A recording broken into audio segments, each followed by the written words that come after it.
Hello everyone. This is STL Sanford. This video is one of the saddest video ever. I mean the saddest ever.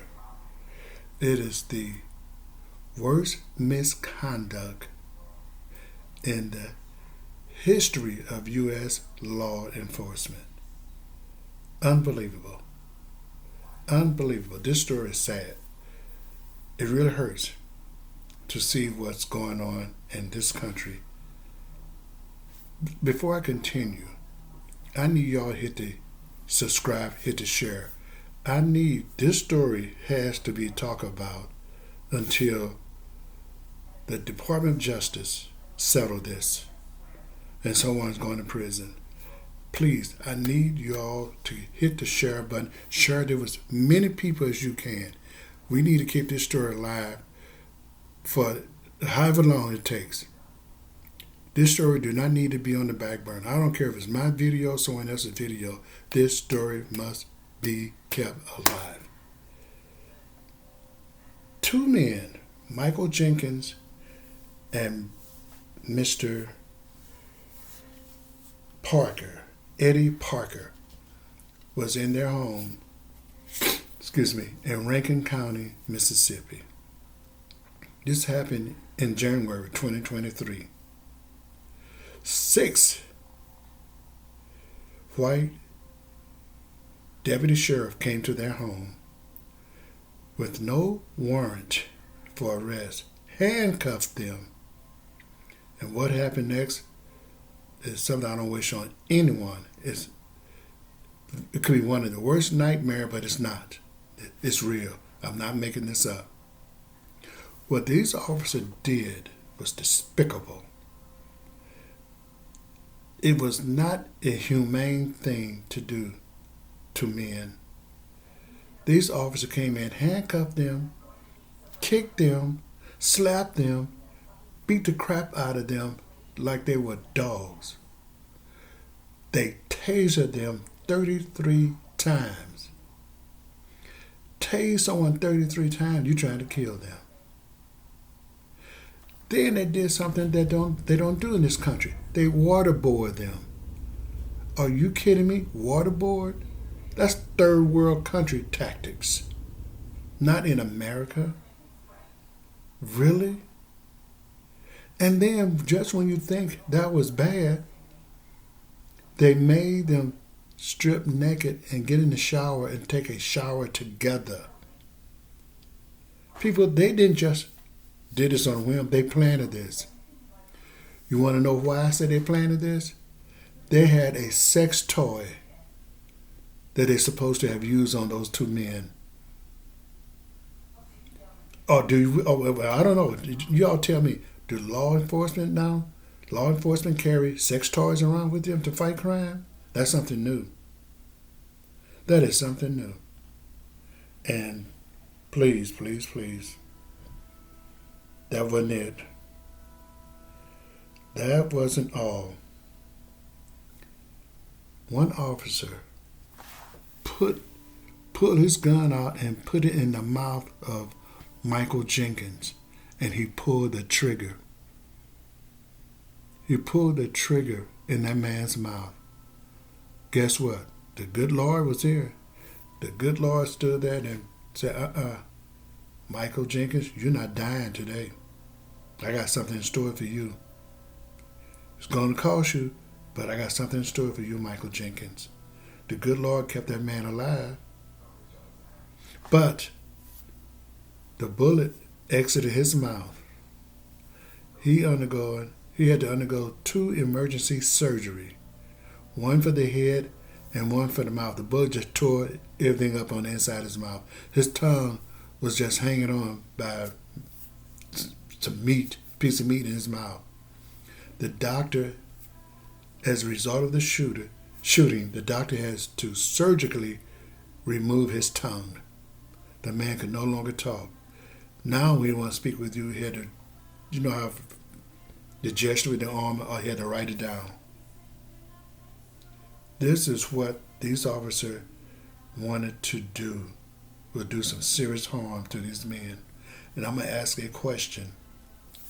In Rankin County, you did it to those African American men. What did you do to African American women? What did you do to the African American women? I like to know, ladies, if y'all encounter these idiots of a sheriff, turn them in. Do not be afraid. You don't have to give your name. Contact someone from the Department of Justice. They'll do what they have to do to protect you. Give them the information you need. If y'all was mistreated, and I can't believe that they just did it to the Afro-American men and not Afro-American women or women of color. Turn them in. We got to get them to be tried and put to prison. That was an attempted murder. Now, the lawyer for the two men, his name was Malik Zulu Shabazz, said that these men did not try to resist. They knew, because of the history of Rankin County deputy sheriff, that when Afro-American men encountered them, they always seemed to go the wrong way. They would get beat up or murder or both. Chances are for them to get beat up or murdered. So they didn't get out there and try to act all tough. They had to do what they had to do to stay alive. God kept one of them alive, though. He kept one of those men alive, because that could have, oh my God, that could really, really been bad. Now, the officer, the man that pulled the trigger in Michael Jenkins' mouth, his name was Hunter Elward. Hunter Elward was involved in a shooting several years ago where an African American man was killed, and his name was Damian Cameron. Mr. Damian Cameron's dead. They did an investigation. Now, who do you think investigated this? His own department. Chances are his own department. Understand, the grand jury and the police department, they work hand in hand. And guess what? They did not indict him because of lack of evidence. Now think about this. If I was getting in trouble, did something wrong, I have friends in high places, they'll protect me. If there was an evidence to be thrown out there, they wouldn't bring in no evidence against me. Same thing happened with him. No evidence at all. So L. Ward got away.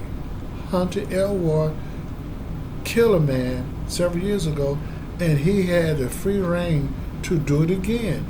But the good Lord stepped in and showed off. He would not let Mr. Jenkins die. Michael Jenkins is still alive because God said, it's not your time. I got something in store for you.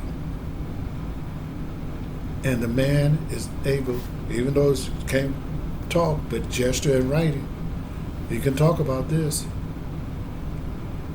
Now, people, the sheriff came out to a press conference, 5 sentences,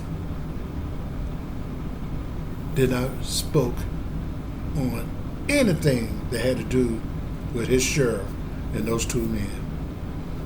The thing he spoke about really to protect himself, that he's not going to resign, he's going to stay there, continue to work and make that, and no, not make, he said his department is the #1 sheriff department in the state of Mississippi, and he's going to do everything in his power to keep it that way. Dog whistle.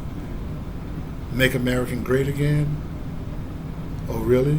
I tell you what, all those things that went on during the time that you was head of that department, man, you're going down. You're going to have to pay. You're going to have to pay. You were in charge. You knew what went on. So now we got to do something about that. the Department of Justice is going to find something that you did wrong, that you allowed, that you were involved. And heavens forbid, it's women is involved in this too. I cannot see for the life of me that y'all did all these things to Afro-American men and not to women. I find that hard to believe. Ladies, if anything went down, y'all got to come out. You will be protected. Get hold of the Department of Justice in Mississippi and let them know what went on. Don't let this go under the carpet. Bring that out. We got to end this. I got another video I'm going to bring out that's similar to this that happened in a suburb here in St. Louis. I'm going to bring that out in 2 days.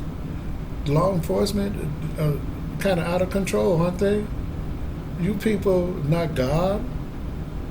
You are here to serve and protect, not to kill us. I'm going to have to say, you're not here to kill us. We're not going to lie down and let you kill us. That ain't going to happen. But we need to keep this story alive. We cannot let this go to the back burner. As long as there's investigations going on, we need to talk about this twice a week, 3 times a week. If it takes 2 years, we need to continue to talk about it. It don't have to be my video. Take anyone's video that's on this story and put it out there. Keep it going. This is something we have to talk about continuously. Because this is crazy. This is unusual. This is unheard of. No one does. Who does that? Come on, people. Let's get this. Let's talk about it. Let's keep this alive. Thank you, St. Louis STL Sanford. I'm out. Don't forget, hit that subscribe, hit that share, hit that like. But please share, and share. We need to work on this. Thank you.